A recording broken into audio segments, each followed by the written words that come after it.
As part of the review of the Speedfil A2, I'm going to show you how I set it up. And this is the way that I set up any between the arms or BTA bottle that I put on my bike. So the first step that I do is to take the bottle itself and put it in a cage so that you can see exactly how things are going to line up when you actually put it onto the bike. And so then I'm going to figure out exactly where I'm going to put it with respect to the aero bars and whether I'm going to have it facing forward or backward. So for the Speedfil, what I ended up deciding on doing, first I was thinking about doing a reverse mount because it fits quite well. This is roughly where the bottle cage was prior to me taking it off for this review. And you can see it's pretty nice. It leaves some access for my Di2 stuff over here. It leaves some room for my hands up here, and it tucks the bottle nicely between my arms. But I wanted to change things up a little bit. First I was thinking perhaps I'd scoot it this way so that it's even closer to the bars.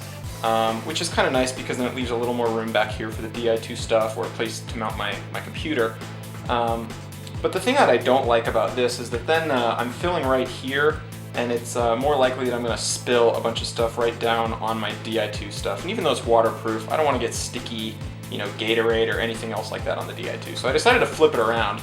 And then it's a matter of how close do you want to tuck it, because you can get it pretty close with these bars, and with my hands in place, it's actually a really nice fit. The bottle fills the space between my hands and my arms really well and is going to make it pretty much invisible to the wind. But I decided to scoot it back just a little bit, just so that I have a little more room for my hands. And so this is more or less the position that I've settled on. This bolt right here I'm going to use with the through bolt on my Speed Concepts stem cover.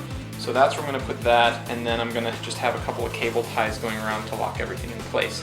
Okay, so here's everything in place. There's my bottle cage. You can see that blue bolt goes through to the Speed Concept stem cover right there, and then I just drilled a little hole in the top of this cage.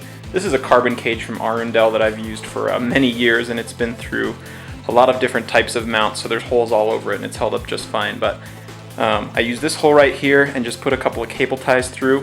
I haven't trimmed them yet, but I will in just a second. And you can see this thing is rock solid. It's not going to go anywhere. So the bottle just goes straight in, and now it'll accept standard bottles or the Speedfil A2 as I have it right here. The only thing left to do is to put the straw in, and I'm probably going to, instead of using the Speedfil's native straw hole, which is at the front, I'm probably going to poke a straw in through here so that it's just a little closer to my face without having a lot of straw exposed, and so that it actually goes down this way, because my bottle is tilted just slightly downwards, and so the liquid is going to pool towards the front. So I'm going to have the straw come in and down towards there. So that's the final setup that you're going to see in the pictures on the review, and that's how I got to that point.